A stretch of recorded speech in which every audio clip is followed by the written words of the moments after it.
Hi guys and welcome back to the Mighty Blues. My name is of course Cameron and welcome back today to another video. It is the game review, Sheffield United 2, Everton 2 at Bramall Lane on Saturday afternoon. Sean Dyche's Everton side picking up their first point of the season. 4 games in, of course, 3 defeats to Fulham, Aston Villa and Wolves most recently, and in our 4th game we managed to pick up our first point of the season away from home in a game that I felt was very winnable. I suppose you could say similarly to Wolves and Fulham, these are 3 teams that Everton should be looking at with the ultimate goal of being able to go and get 3 points out of them games.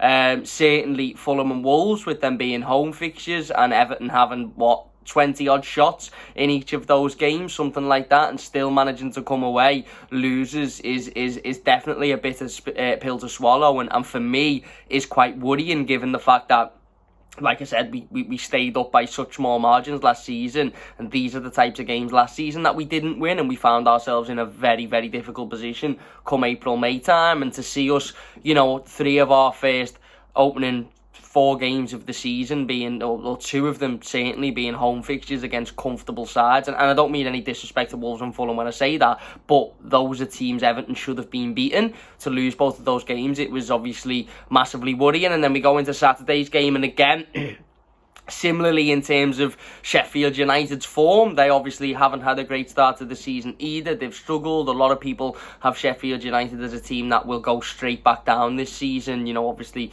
last season, all of the promoted teams that come up, none of them ended up being relegated, but there was a sort of a feeling amongst the majority of football fans going into this season that Sheffield United and Luton would certainly have no chance of staying in the Premier League, and I actually think Sheffield United have performed quite well in a couple of their opening games of the season. They've been a little bit unlucky. Obviously they were unlucky last week against Manchester City, very nearly got a point in that game, and they've had a couple of performances where they've looked better than what the results have suggested.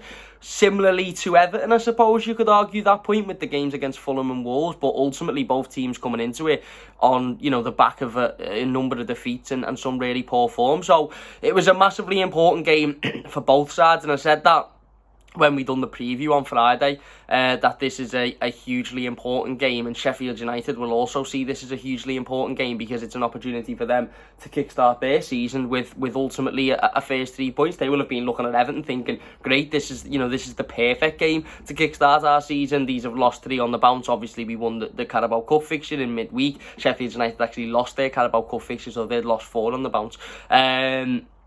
They'd have been looking at it as a perfect opportunity to kickstart their season, and that was why it was always going to be an incredibly difficult game of football. But again, one side of me feels disappointed that Everton didn't win this game, and another side of me I remember tweeting last week when we lost to Wolves, the new motto for Everton Football Club should be expect nothing and you'll never be disappointed. We all know the motto of Everton being nothing but the best is good enough, and that certainly is being questioned over the last few years or so in terms of the own football club following their own motto. But after that Wolves game, for me it was very much like, if you don't expect anything, then surely you can't be disappointed, and that was the mood I went into the Sheffield United game with. And although I actually think Everton should have done better, and I actually think this was a brilliant opportunity to get a big 3 points going into the international break away from home, big confidence booster.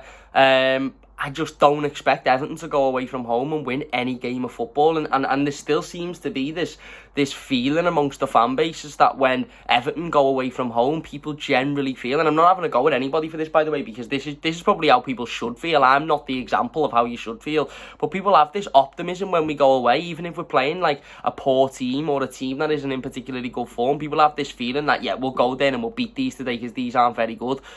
I just don't ever look at an Everton away fixture, no matter who we're playing, where we're playing, and think, yeah, we'll go and we'll beat them today, because we are ultimately absolutely atrocious away from home, and we have been now for years, for absolute years. Last year we got 2 away wins in the entire season. The season before we only managed 2 away wins in the entire season. The last time we had a decent away campaign was Carlo Ancelotti's full season when it was COVID and you couldn't go the matches, and we were dreadful at home that season.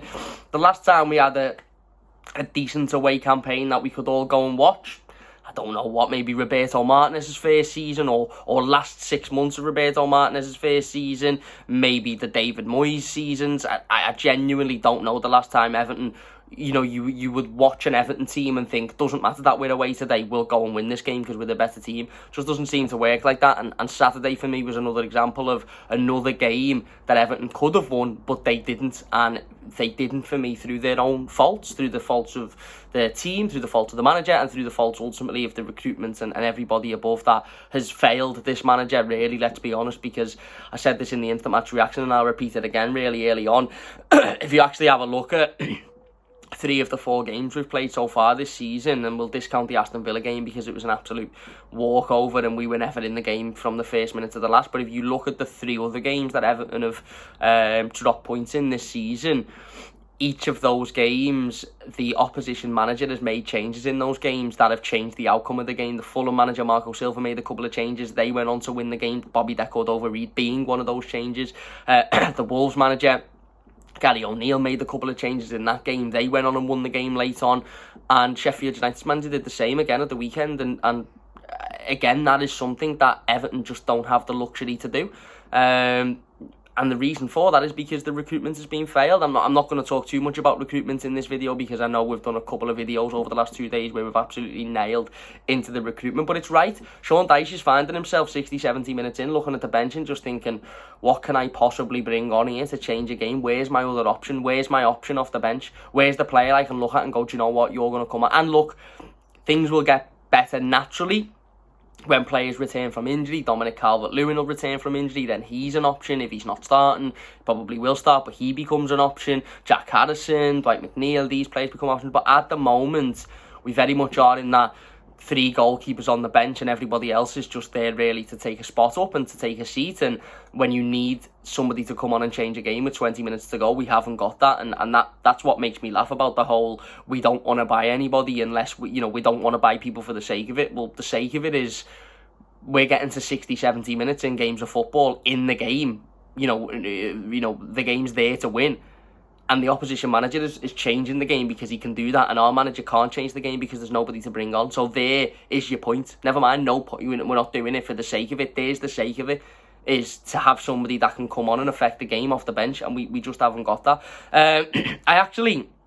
I think we started the game really well. One thing I want to point out before we go any further into this video is if at moments during this video, as you can tell, I'm not in my usual setup. I said it on the video earlier. If you haven't seen that video, I'm currently staying in my girlfriend's. My car's in the garage, so I'm not able to get to my house. So that's why there's no green screen. That's why there's no computer setup. That's why I look like I'm not where I usually am, because I'm not. And one thing I also want to say is being not in my usual setup, and it being 37,000 degrees outside, I've had to open a few windows, I've had to let a bit of air in the house because it's absolutely sweating, and I suffer massively with hay fever. So if you hear me sneezing at multiple times throughout the course of this video, or sniffing, or having to stop, or having to take a drink, it's not because I'm ill or I'm always ill or I should get it checked out. I've had an antihistamine. Before anybody says get an antihistamine down your cam, I've had one. Unfortunately, I'm massively allergic to pollen, or massively hay fevered up, whatever the saying is.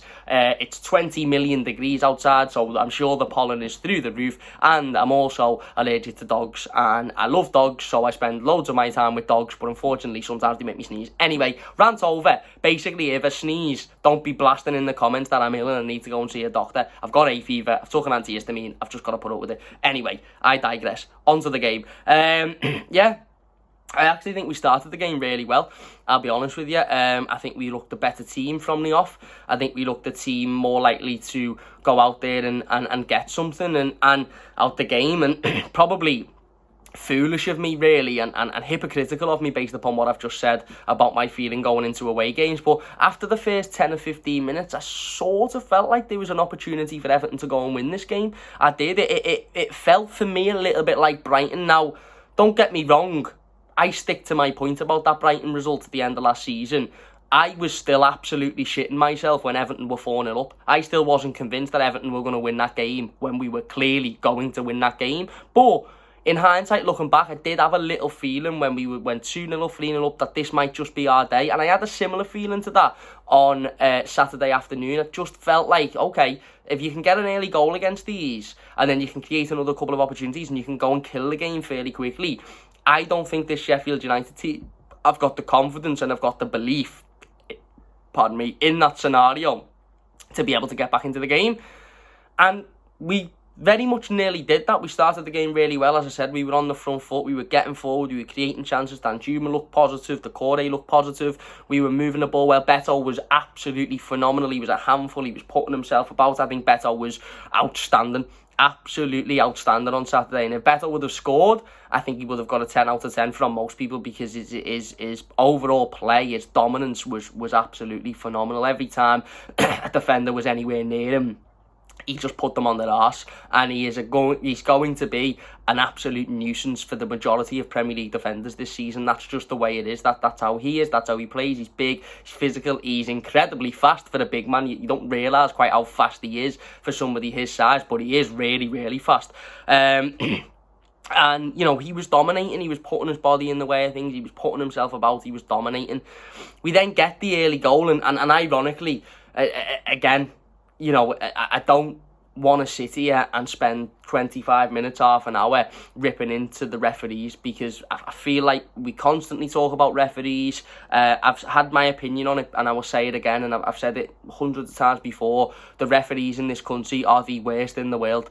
They are the worst in the world, and I don't care what anybody says. I am convinced that there's referees that referee children's games on a Sunday morning that just do it for the fun of it and because they enjoy it, that are better quality than the referees in the Premier League. And I will argue that point until I am blue in the face. They are the worst officials on the planet. And you know what's even worse about Premier League referees is, A, they think they're the dog's bollocks. They come out and they're like, yeah, well, we do this, we do that. No, you're dreadful at your job, mate, and if you were working in any other sector, you should have all been sacked after about 2 weeks. And B, they get protected. They get protected every single week. Every bad decision they make, you've got people on social media. Somebody was tweeting me, Ref Support UK, Ref Support UK. It's ironic because referees in the Premier League make numerous mistakes every week in every game, and yet they're never pointed out by Ref Support UK or by any other referee fan social page on social media. It's always just, well, this was the right decision, that was the right decision. Madley on Saturday was disgraceful, and I mean disgraceful. And as I said, if he was a player and performed like that, he wouldn't be in the team for the next 3 weeks. If he was a manager and performed like that, he'd have been sacked. He was a disgrace, and every decision he made was the wrong one.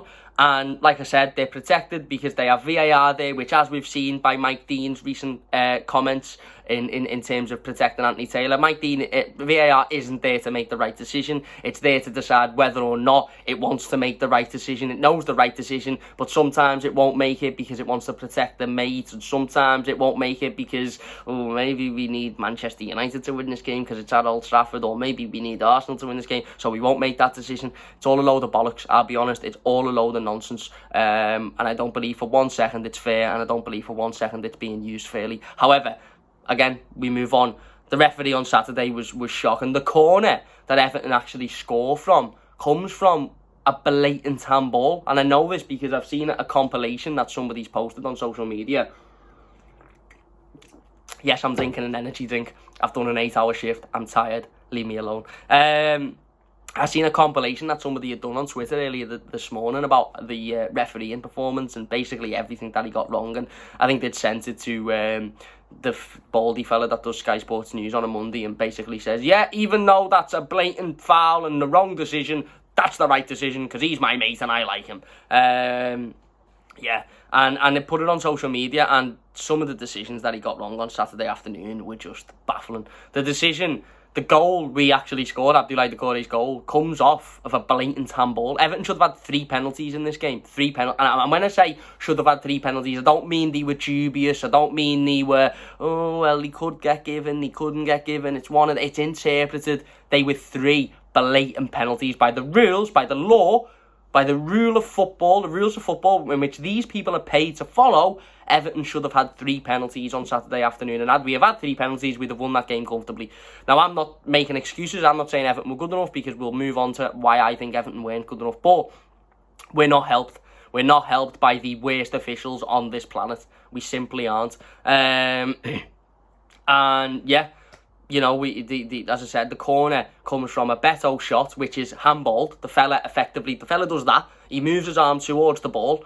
That it takes a deflection off his arm and he's in the box. How is that not a foul? How is this a natural position? That is not a natural position for your arm. That is a natural position for your arm, not that. It comes off his arm, it goes out, corner. All right, yeah, sound. Like I said, certain other teams at certain other grounds, you can call me a conspiracist, you can say, get your tinfoil hat on cam. It gets looked at heavily at the very least. Didn't even get looked at. Corner gets given anyway. Everton go 1-0 up. Everton's good start is rewarded. Corner comes in.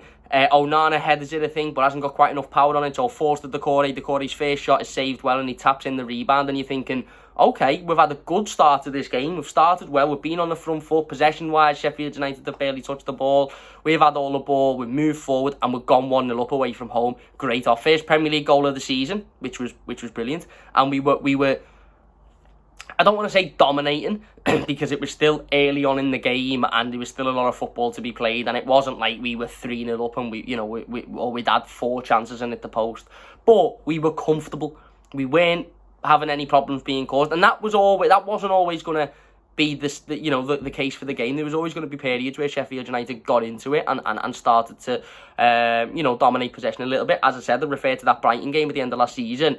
There was a period of 25 minutes, half an hour, if you remember, where Brighton were the much better team and Jordan Pickford's made 3 world-class saves that have kept Everton in the game at that point. And even though we won 5-1, it could have very easily been 4-4 or 3-3 if it wasn't for Jordan Pickford.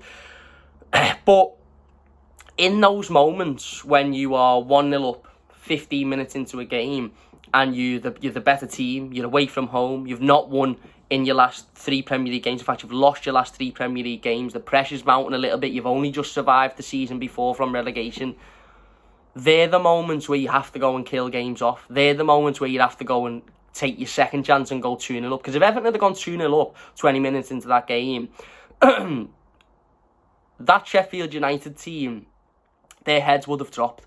They would have moped around the pitch, and they probably would have had a feeling of, well, what do we do here? We've lost 4 games on the spin. We're out one of the cups already. You know, we've not won in the Premier League, and all of a sudden we are, we're 1-0 down we're 2-0 down in 20 minutes to a team that, also aren't very good. They probably would have had a half-time team talk and come out a little bit better in the second half, but at least for the rest of that first half, I think Everton would have been comfortable had we have gone 2-0 up.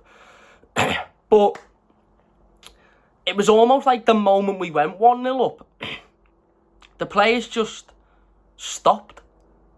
And it was a gradual thing. Obviously, we had a couple of chances at 1-0 up that we'll talk about in a moment, but we didn't keep up the same pressure. We didn't keep up the same, control on the ball. We weren't as comfortable when we had the ball. We weren't as confident. We weren't getting forward as much. We weren't as free-flowing. It was like we went 1-0 up and then just sort of went, right, all right, we'll settle for that. We'll settle for 1-0 sound, and then we just become lackadaisical, we become complacent, we become lazy. Players stop chasing players down, players stopped, going and closing down shots, players stopped throwing tackles in, players stopped, stopping crosses coming in. It was almost like, well, yeah, we're 1-0 up now and we've worked hard for 15 minutes, we've got our goals, so let's just chill for now. When really what it should have been is, let's step it up a notch again. We're 1-0 up. These are on the ropes a little bit. They don't look comfortable. They haven't been in control in any part of the game. Let's step this up. Go and get, another. Go and be 2-0 up. And then maybe ease off a little bit because their confidence will drop a little bit. But if not, go and get a third. Go and kill the game off before they've got a chance to get back in it. And Everton never, ever do that. Never do that. And that's why the Brighton game come at such a surprise, because it's the first time in years that Everton have killed the game off before the opposition has had a chance to get back in it. And Everton have had games before, by the way, at home and away, where we've started well and we've gone 1-0 up and we've looked a better team in the opening 10-15 minutes. Done it against Man United last season at Goodison. We've had numerous games in the past where we've looked good. We've started well, first 15 minutes, good, sharp, getting in much the better team, score a goal. And then instead of continuing that, and, going again and getting a second, or going again and pushing, we just take our foot off the gas and we allow and we invite opposition teams back into the game. it's almost like we say to them, go ahead, you get a goal now so we can make this interesting. And by the way, if you were a neutral watching that game on Saturday, I'm sure you were absolutely made up. A 2-2 draw, half 12 on a Saturday, both teams going for it. A moment at the end of the game which very nearly could have been a winner. You know, a couple of multiple bad refereeing decisions that could have gone one way. They must have loved watching that game. For me as an Evertonian, I've said this before and I'll say it again, I'm not asked about what the neutrals think. I don't care. I would love if Everton won a season where they won every home game 1-0 and it was terrible performances and we drew every away game 0-0. Because you know what? We'd win the league because we'd be unbeaten. But you know what I mean? I'd rather watch Everton bawl my eyes out for 90 minutes but win 1-0 than it be unbelievably entertaining end to end and we don't end up winning the game or we lose the game. And yeah, as I said, I think we were our own first enemy again. Maybe that comes from a lack of confidence. Maybe that comes from a position of the players thinking, bloody hell, we're 1-0 up here. We haven't been 1-0 up in a game for a long, long time. What do we do now? But that all has to come from the manager for me, and that's where the manager has to take responsibility in this. And the reality is Everton have won a cup game and drawn a Premier League game in the last week or so. Had Everton have lost on Saturday, which was very possible, as I said, if Jordan Pickford doesn't make what was, save of the season at the end of the game, then Everton would have lost this game. That would have been 4 Premier League defeats on the bounce for Sean Dyche. Now, whether you love Sean Dyche or not, whether you think Sean Dyche is fully to blame for the situation Everton are in or not, which he isn't, by the way, I'll be the first to criticise Sean Dyche in terms of his managerial decisions, in terms of his substitutions, in terms of Everton's performances and results, but he isn't to blame for this whole situation. The situation I talked about before, with us having no options off the bench and nowhere to look and for somebody to change the game, that's not Sean Dyche's fault. That's ultimately the recruitment team's fault and Kevin Thelwell's fault. But then they'd say, well, we've got no money to play with. And that's ultimately the owner's fault and the board members' fault. We've done a video before talking about the whole, Everton brought in £45 million worth of cash in this summer and we only spent €3 million. So where's the other £42.5 million gone? And I say £42.5 million because I said £43.5 million before, and some copite dived on my head as if I'd just said that Everton had won the Premier League the last 10 years. Anyway, where'd that money go? It's gone into the day-to-day running of the business. So we all know that Sean Dyche isn't the biggest issue with this football club, and we all know that Sean Dyche isn't, the only one that gets things wrong, because everybody at this football club gets things wrong at a catastrophic level, which is why we are where we are. But I do think the manager has to take some responsibility for those moments in games where we're on top, with a better team, we're 1-0 up.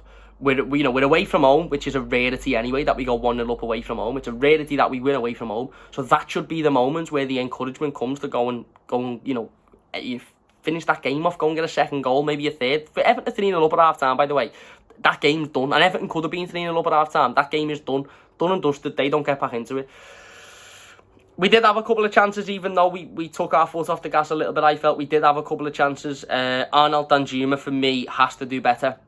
He has to do better on a couple of occasions. One where Everton break from a counter-attack. Actually, Sheffield United had a chance at one end. I can't remember who it is. I don't know whether it was... Was it Ollie McBurney? I think it was one of the midfielders. Gets the ball, might have been Gustavo Harmer. Gets the ball on the edge of the box, takes a shot. Jordan Pickford tips it wide. And they're sort of, at this point, they're knocking on the door. They're sort of flirting with the fact that they can create chances as well. They'll get into the game if they need to. They'll get at us, no problem. But Everton go up the other end and we have a couple of counter-attacking moments. Again, Arnaud Danjuma, I think it's 4 Everton players on 2 Sheffield United defenders. You've got Beto standing in tons of space. I think Decore standing in tons of space. And Danjuma decides to go on his own. And again, difficult, because I've sat here on this channel numerous times before and criticised players for not shooting, and I've sat on this channel numerous times before and criticised players for getting into good areas and being terrified to have a shot at goal. However, moments, and that's what I think the big word is for Everton at the moment, is moments. Everton have had, as I said, 4 Premier League games so far this season. One of them will discount because we were terrible. The other 3, we've had moments in that had a different decision had been made, or had a bit more clinicalness being applied. I don't even know if that's a word, but it is now. We would have had a different result in those games. But those moments, there's never been the right decision made. And again, this was another one. I'm not going to sit here and have a massive go at Danjuma, because, as I said, I can't be hypocritical. I can't have a massive go for players that shoot a goal and that get into areas to shoot. but the right thing to do in that moment was to pass it off to, Beto, or, Beto specifically, because he's on fire at the moment in terms of his confidence. He looks like every chance he's going to get, he's going to make, he's going to give the goalkeeper a problem. But he doesn't. He takes the shot on his own. The goalkeeper makes a save. And again, as an Evertonian, a lot of other fans would go, boss, sound, 1-0 up, on top in this game, just had the chance, we'll get another one. As an Evertonian, I'm sure, I speak, well, I don't speak for you all, but I'm sure you all felt the same as me. I just went, we needed to score. That needed to be 2-0. If it's 2-0, it's comfortable, calm, we've got a lifeline. Sheffield United are probably thinking, well, we're 2-0 down now, so this is less achievable to get back into this. I was just thinking, you've got to do better there. He then had another one where I think Beto played the ball into him, and he's at a really, really tight angle, and if he just puts his foot on it and has a look for, looks around, he's maybe got a pass off for a cross to come into the box, or he can maybe hold it up and cause the defender a problem. It doesn't. He goes with a left-footed shot, and the keeper just sort of watches it go past, and again, I'm not going to criticise him too much for shooting, because I appreciate it. And listen, I'm not going to criticise Danjuma at all, because before he come into the squad, similarly with Beto, but specifically before him, we didn't have anybody that wanted to shoot in those final areas. We didn't have anybody that looked like they wanted to score a goal. Everybody in this Everton team got in those positions and just went, shit, let's go backwards. So I'm not going to criticise him too much for shooting, but it's moments and it's those decisions that ultimately, as I said, if he makes a different decision there, maybe Everton are 2-0 up and maybe it's a different outcome. But he doesn't. We missed those couple of chances. And then, as that first half just went on, as literally the minutes went on, Sheffield United just got more and more and more into the game. And they went from a team that had barely touched the ball in the opening 15 minutes to a team that were putting us under massive pressure. And what comes with that, when you're away from home, the home crowd starts to get on your back. They start to build the atmosphere up. You always knew what was coming. It was a classic example of when they equalised. It was sort of just like, well, seen that coming, because again, Everton had slowly but surely allowed them to get back into the game through, poor decisions in the final third, and also through, as I said, that taking the foot off the gas and that sort of sitting back, complacency, laziness, and having an attitude of, well, we're 1-0 up, so we'll just take our foot off a little bit here. In doing that, they get a little bit more confidence, they gain a little bit more, they think, actually, do you know what, it's only 1-0 here, if we get a goal, we're right back in this game. The crowd starts to feed off that. They have one shot, the crowd gets a bit lively, they have a couple more, the crowd gets even livelier, they have a bit more possession, and that's exactly what happened. And then, eventually, they get forward, ball comes into the box. Again, I tweeted it on Saturday morning, I think I said it in the instant match reaction as well, but I'll say it again. Have Everton ever stopped the cross from coming in the box? And that's a genuine question. I'm not saying that to take the piss. I'm not saying that to have a laugh. I'm not saying that, in a flippant way. But it just seems like every time we need somebody to stop the cross, no matter who it is, whether it's Patterson, whether it's Ashley Young, whether it's Mykolenko, it just seems like every cross manages to find its way into Everton's box and cause problems. That's exactly what this one did. Onana, for me, is a fault for this. Although he created the first goal to an extent, I think he's a fault for this. He sort of flirts his leg, he lifts his leg. It's half-arsed. It's a half-arsed attempt to go and win the ball. That's what it is. It's a half-arsed attempt to go and stop the cross. And you have to think, if we were 2-1 down in that game, and we had to win it to stay in the Premier League, and it was at Goodison, does he just lift his leg up and give a half-assed attempt, or can he give more? Or is he just thinking, this is probably going to come or not, and so I'll just make it look like I'm doing something, but really I'm not. Ball goes in the box, it's laid off perfectly by, I think it's McBurney, and then Cameron Archer obviously scores his debut goal, because, if you've got a player that's never played for your club before, and you're playing Everton, and he's a forward, put him in, because he's almost guaranteed to score. Cameron Archer scores, a nice finish to be fair, Pickford can't do anything about it, and all of a sudden, Sheffield United are back in the game, after Everton being 1-0 up, comfortable. Again, I'm not going to say dominant. I'm not going to say we were, absolutely brilliant, but we look comfortable. Having a couple of chances, missing a couple of chances, all of a sudden, Sheffield United are back in the game. And then Everton then are on the back foot. All of a sudden, the game is completely 360. Everton are then on the back foot. Everton are the team under pressure. Sheffield United are the team that are pressing. They're the team that are creating opportunities. They're getting forward. They're the team that all of a sudden are going, actually, do you know what? We can get the better of these. Just before half-time, They do exactly that. Again, very similarly, Nathan Patterson completely runs out of his position to track the forward. I think it might be Cameron Archer, that James Tarkowski is already tracking. Now, again, I've heard a lot of people talk about the midfield in this. The midfield for me is a real problem at Everton Football Club at the moment, and it's a problem that gets overlooked. It is, and people just, there's this assumption at Everton that, and there has been this assumption for a while, that our forward line is the only part of the football club that requires fixing. That the defence is sound and that the midfield is sound, and it's the forward line that's the only problem. That's not strictly true. The forward line was a massive issue, and hopefully a part of that issue is being resolved with the introduction of Beto. Of course, that the forward line was a massive issue, but it's not strictly true. Sorry, I'm just going to double check my phone there because I don't want it to get too hot. It's not strictly true that, you know, the only issue with this football club was the forward line, because that's just not the case. It just simply is not the case. The defence is a big issue. Okay, last season it mightn't have been as big of an issue, but we had Yerry Mina in there, and we had James Tarkowski in there last season, and we had Seamus Coleman in there, who maybe have been guilty of this before, but probably take for granted.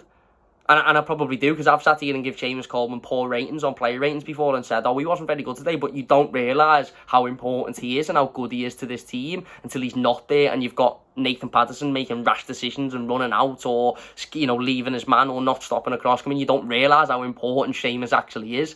So the defence isn't what it was last season, so therefore the defence is an issue. And the midfield is an issue for me as well, and the reason I say that is because I think individually in moments, all three, and by the midfield, by the way, I'm talking about Gana Gueye, Doucouré and Onana, and possibly James Garner when he's in there as well. I think individually they're all decent players. Onana is very clearly an incredibly talented footballer individually. As I said, you all know my problem with Onana. He's in moments he looks good. He's in moments in the game he's there and he's consoling. But for other big moments of the game, you don't even realise he's on the pitch. You forgot about him. Garner, Gueye, obviously very talented footballer. Doucouré, you know, good with his feet, good in the attacking areas. But as a team, as a trio, I don't seem to think they work together. I don't seem to know their roles. It's not like, right, well, one of them sits here, one of them sits there, and one of them sits there. It just seems to be all over the place. The communication seems to be all over the place. Their defensive ability seems to be all over the place. And whilst individually they're good players and on the ball, 9 times out of 10, all of them, you know, Garner, Doucouré, maybe not Doucouré as much, I don't think he's as good a footballer, but certainly Onana, James Garner and Gana Gueye, on the ball individually, 9 times out of 10, they'll look smart, they'll get a pass off, they'll throw a tackle in, they'll use their body well. But collectively, as a midfield team, I just don't think there's much chemistry between them. Certainly it doesn't seem like that, because as I've just said, the proof is in the pudding, and I said this last week and I'll say it again. When was the last time Everton's midfield dominated the game? Midfields very much win you games of football. If you win the midfield battle 9 times out of 10, you will win that game of football. And when was the last time we looked at Everton's midfield and we went, you know what, we've won the midfield battle there, we were absolutely fantastic today? We just don't seem to say it. And, you know, as I said, there's a big argument that the midfield are to play in the second goal. Patterson runs out, again, ball comes in, Cameron Archer gets on the edge of the box, curves it round. Nobody runs out to try and stop him. I think Tarkowski's standing there. I think Patterson's standing there. Branthwaite's standing there. Nobody rushes out to stop him. The ball rattles off the post and obviously goes in off the back of Jordan Pickford's head. Nothing you can do about it in terms of the actual, you know, action of the goal coming off Jordan Pickford's head. But absolutely everything you can do about the build-up play. The build-up play of you know, allowing him in that position in the first place, allowing him to have that room and that space to get that shot on, you know, shot at goal. It's just poor. It's poor all round, and all of a sudden Everton find themselves going in at half time, 2-1 down in a game that for 20 minutes we were comfortable in and 1-0 up in. And that's the problem. And you know, I said it at half time on social media, I'll say it again here. It was a massive half-time team talk for Sean Dyche, because whether or not you like Sean Dyche or you don't like Sean Dyche, whether or not you think he deserves criticism, whether or not you think he deserves to, you know, the shouts of him getting sacked and whatever, the reality of the situation is, if you lose 4 Premier League games on the bounce at the start of a season, the pressure will start to form. And if you continue to lose games of football, you will ultimately be sacked. whether or not we think that's right financially, whether or not we think that's right for the going forward of the football club, whether or not we think we can get better than Sean Dyche. As I said, I'm not really in the camp of sack Sean Dyche now, but I'm also not in the camp of he's the best we can get, because I just disagree with that. I just think there's better we can get out there. I really, really do. But as I said, I'm not fully in the get rid of him, he's awful camp as of yet. However, if Everton were to continue to lose games of football, then Sean Dyche ultimately would face the sack, because that's what happens to Premier League managers when they don't win. So it was a massive, massive, massive team talk for Sean Dyche. Everton come out in the second half, and again, I think we looked more comfortable than we did at the end of the first half. I think Sheffield United maybe fell through part of that sort of complacency. I think Sheffield United maybe come out in the second half and thought, you know what, we've got these on the ropes here. These are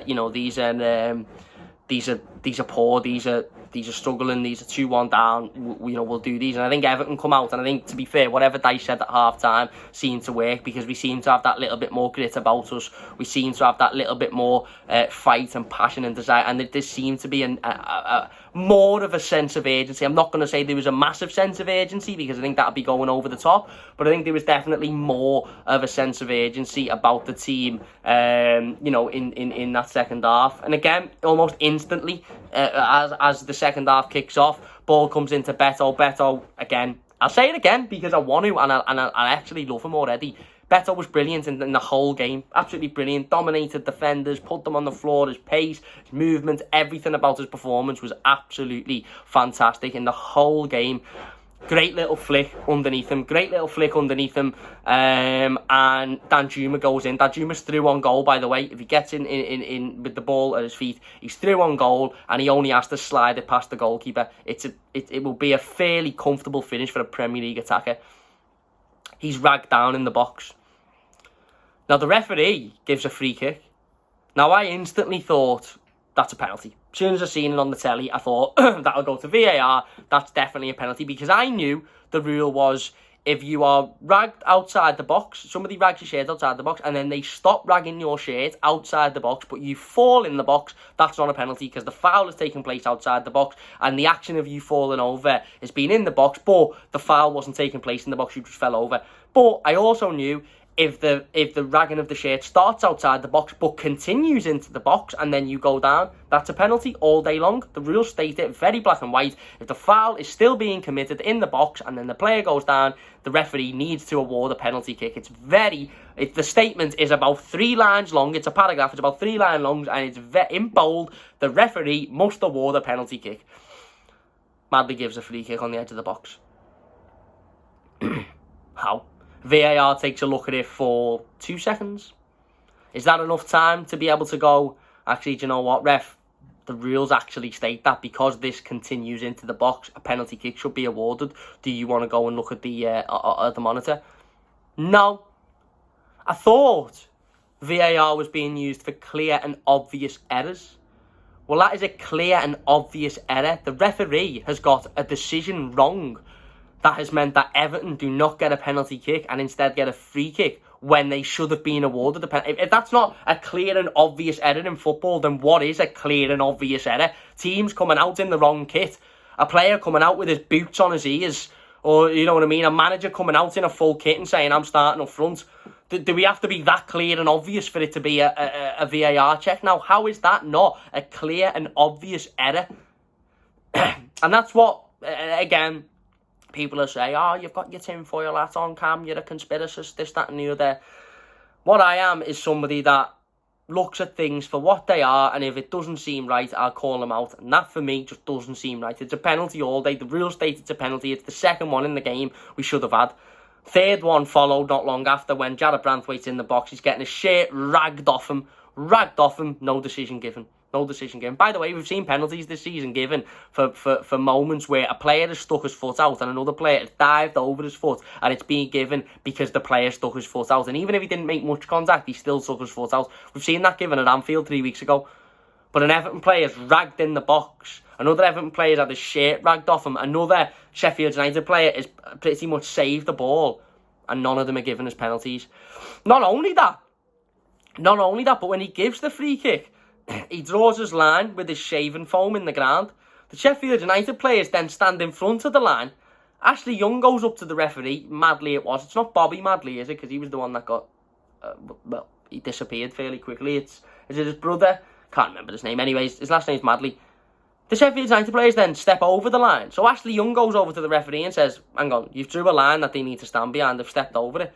And the referee then draws another line in front of where they stepped. So not only has he drew 2 lines, but he's also, instead of saying to the players, no, step back and go behind this line, he's basically just said, yeah, go on, you can step forward further then. And Ashley Young said, you can see it, again, part of that little montage that somebody has created of the referee's mistakes. It goes on for about 10 minutes, by the way, that's how bad it was. You can see Ashley Young sitting there going, what are you doing? What are you doing? You've drew the line, you can't then just draw another line. You know, that's like Everton winning a corner and Ashley Young going up, getting the ball and going, nah, I'm having a penalty, mate. I'm having a penalty. It is what it is. Yeah, I'm having a penalty. And the ref going, yeah, go ahead, just have a penalty. It's nonsense. It's absolute nonsense. And again, I don't understand it. And we won't get any explanation. All as we'll get is radio silence. That fella will be refereeing another Premier League game this weekend. And as I said, you'll get the 2 idiots on Sky and TNT who'll come out and say, well, it's not a penalty because actually I'm going round to his for Christmas dinner this week and I don't want to upset his wife and his children. So, therefore, no penalty. Bollocks. It's all a load of bollocks. I've got no time for any referee. I've got very little time for them at all because I just think they're all either dreadful at their jobs or corrupt. I'll be honest, I really do. And again, you might say, again, conspiracy. But prove me wrong. It's one of the two, isn't it? They're either terribly bad or there's something else going on. And if they're terribly bad, then why aren't these people being, sacked? Or why aren't these people being, cautioned or punished for their actions? If a player's that bad, as I said, he gets taken out the team. If a manager's that bad, if I'm that bad at my job, I get sacked. Why are referees just told, oh yeah, you don't worry about it, go and referee another game next week? Doesn't make any sense to me. It doesn't make any sense. Anyway, Everton get the free kick. We do nothing with it, of course. Should have been a penalty all day long. But Everton are continuing to put the pressure on, continuing to have opportunities, continuing to get forward, continuing to put that pressure on Sheffield United. And as I said, Sheffield United at this point have very much sort of stepped off the gas a little bit. And I don't mean stepped off the gas in terms of they were dreadful and Everton were much the better team. I think they just become a little bit complacent. They just become a little bit hesitant in terms of, going and killing the game off, probably, because if they would have come out firing in that second half, they had as much of an opportunity as anything to go and win that game, get a third goal. And if they'd got a third goal, it'd have been game over. Everton wouldn't have got back into it at that point. So, yeah, Everton then do get back into it. Again, James Garner's fouled. Beto plays a lovely ball. Beto's involved in everything, by the way. If you notice this, the last 2 games, and I know it's only been 2 games, and I know I might be getting a bit excited about him already, but if you go and watch our last 2 games, Beto is involved in literally everything we do. Everything we do. Plays a lovely ball down the wing.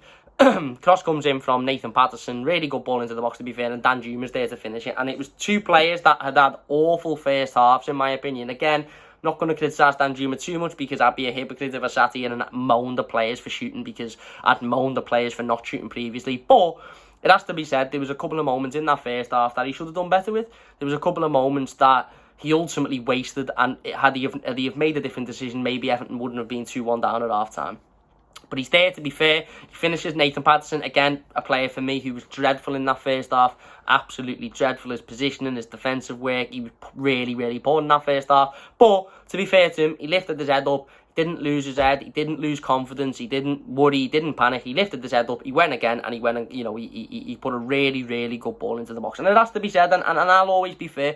I've said it before, and I'll say it again. If players perform poorly, I'll call them out. If players perform great, if a player has a bad first half and then a great second half, I'm not going to sit here and go, yeah, but he was awful in the first half, weren't he? Or, there you go, look, he was bossing the second half.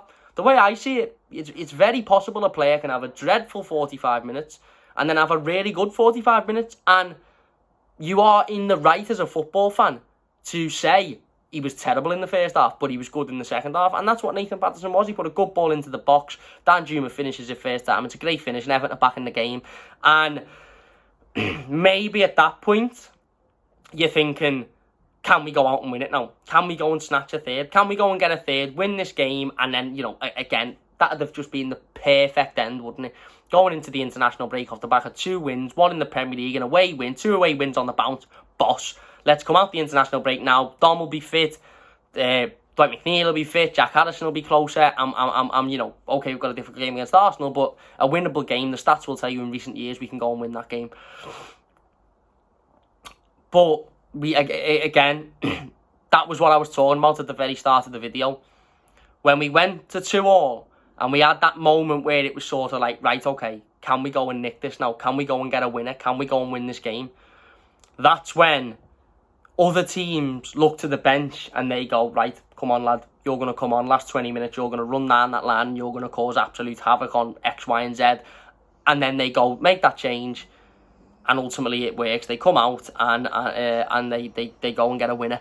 Or, you know, they go and cause problems and the opposition team are on the back foot.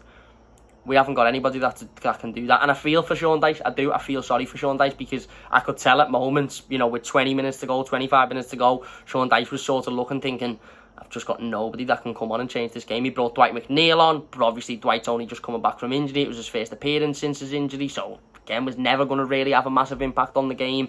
No Lewis Dobbin through illness, I think, or through a slight injury, so he wasn't there. We had no one to come on and change the game. Sheffield United made a couple of smart changes, and that, like I said, needs to be pointed out, because this is where this board and these people that run this football club need to be held responsible again. Everton have dominated 2 games of football this season, and in both games we've lost because we haven't been as clinical as we should be. But apparently there's no, you know, we're not going to sign players for the sake of it. We haven't been as clinical as we need to be, and the opposition team have had players to come off the bench that have come on and won them the games. In the Fulham game and the Wolves game, this game is an example of a time that Everton had an opportunity to bring players off the bench to go and win a game, and we didn't have any options there. As I said, we brought Dwight McNeil on. He done all right. He done all right, but he done what I expected of him. He wasn't quite in the game. Again, his fitness isn't quite there. Match sharpness, expected. Not having a go at him, it's expected. And then it was, again, very much of sort of almost like both teams had gone, you know what, we'll take this point here. Going into the international break, we'll take this point. And then up until the last 10 minutes from when Everton equalised, it was very sort of not much happening, a little bit end-to-end, but not much happening.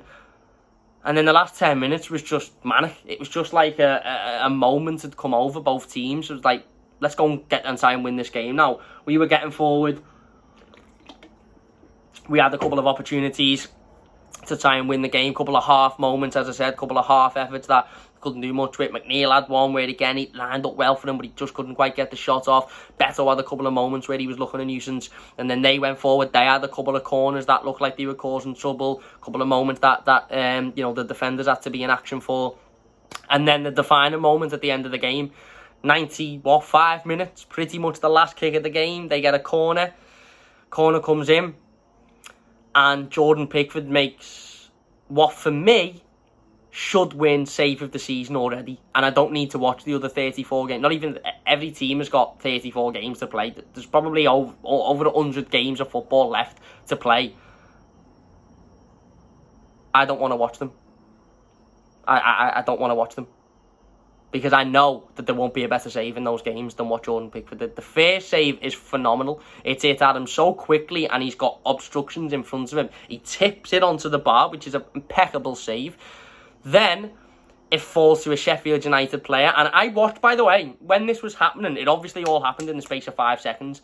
But I'm sure as an Evertonian, and I don't know whether you guys feel like this, but I felt like I was watching it in slow motion. And obviously I've seen it 100 times in slow motion since then on the replays. But as it happened, I felt like I was watching it in slow motion. He makes the initial save, and then it was a millisecond between, but it felt like about 15 minutes until it fell to the forward. I can't remember who it was. I don't know whether it was McBurney or Archer. Fell to them. Again, he comes out. It hits him in the face. He makes another save, and then he actually makes a third save.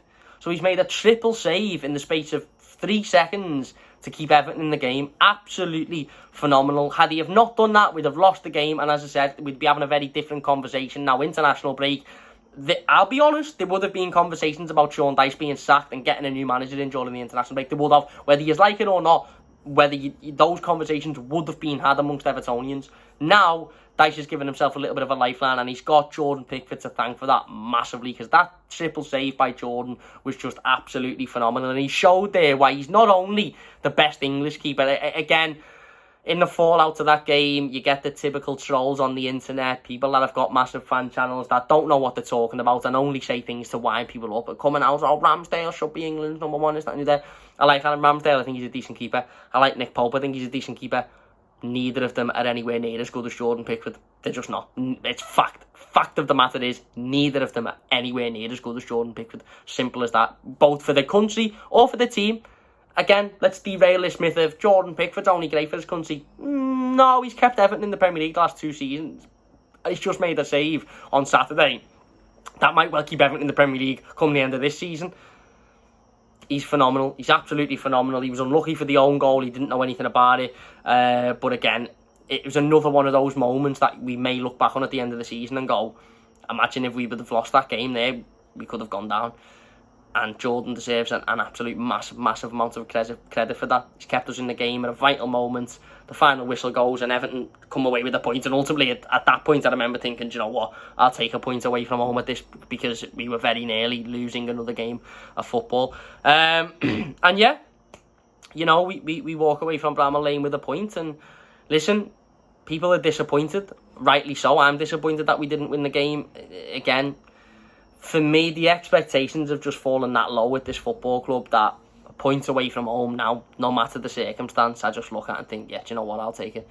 I'll take it because, as I said, 6 or 7 years ago, I'd have been fuming at that result, that we hadn't won that game. I'd have been sat here fuming, I'd have been annoyed, I'd have been frustrated. But the people who run this football club, the owner, the chairman, have allowed the standards to drop that much that, as I said, I sit here now and just think, do you know what? Point at Bramall Lane, take that. Is it good enough? No, because we've had 1 point in 4 games. We could have got 12 points and we've had 1. Realistically, we should have 7 points out of those 4 games. The Villa result, I've got no issue with. I don't think we would ever win in that game. We should have won the 2 home games, and we should, and a point on Saturday is okay. Maybe some people say we should have had 9 points because we should have won on Saturday. But again, the standards have dropped that far. I don't expect Everton to win any away game, but we should have had at least 7 points. We've got 1. So should we be happy with this result? No, but at least we've scored a couple of goals, and at least we've got something. And maybe we can look at this a little bit more positively in the international break and go, do you know what? Let's kickstart our season. We've got Arsenal at home next, which won't be an easy fixture, but again, it will be proper Everton for us to go out and win that game. And then I think we've got Brentford away, which will be massively difficult as well, and then Luton at home. But yeah, in the circumstance, as I said, you know, 20 minutes in, I'd have said, no, we can win this game. But 95 minutes in, when Jordan Pickford's made his 3rd save, you're thinking, do you know what, take a point and go home. And that ultimately is where we are. It's not ideal. It's not, you know, it's not ideal to be sat on 1 point after 4 Premier League games, but it's a point, and it's a point more than we had at the start of the day, and I suppose it's a platform for us to move on from. We all know the other issues at the football club. We've spoken about them numerous times. I've spoken about them numerous times. For me, it's about ultimately doing the best with what we can now. And as I said last week, I refuse to believe Sean Dyche is getting the best out of these players, because if he was, I wouldn't have any doubts about him. Even if Everton had lost a couple of games, if I thought Sean Dyche was getting the best out of this squad, I wouldn't be calling for him to have any pressure on him. But I don't think he's doing that. But I do think he's capable of doing that. So hopefully he can do that over the next few weeks or so, and then hopefully we'll start to see some better results. But yeah, there you go. Everton get our first point of the season, 2-2 draw at Bramall Lane. Let us know your thoughts in the comment section down below. Massive thank you all for watching. Don't forget to go and check out the video we did earlier today, which was talking about Everton's financial situation and the summer transfer window. We also done a video yesterday talking about the Demarai Gray stuff, so go and check that out as well. If you have enjoyed this one, please do leave a like. It does only take a second. If you are new to the channel, don't forget to subscribe. Massive thank you all for watching. Up the toffees, and we'll see you later.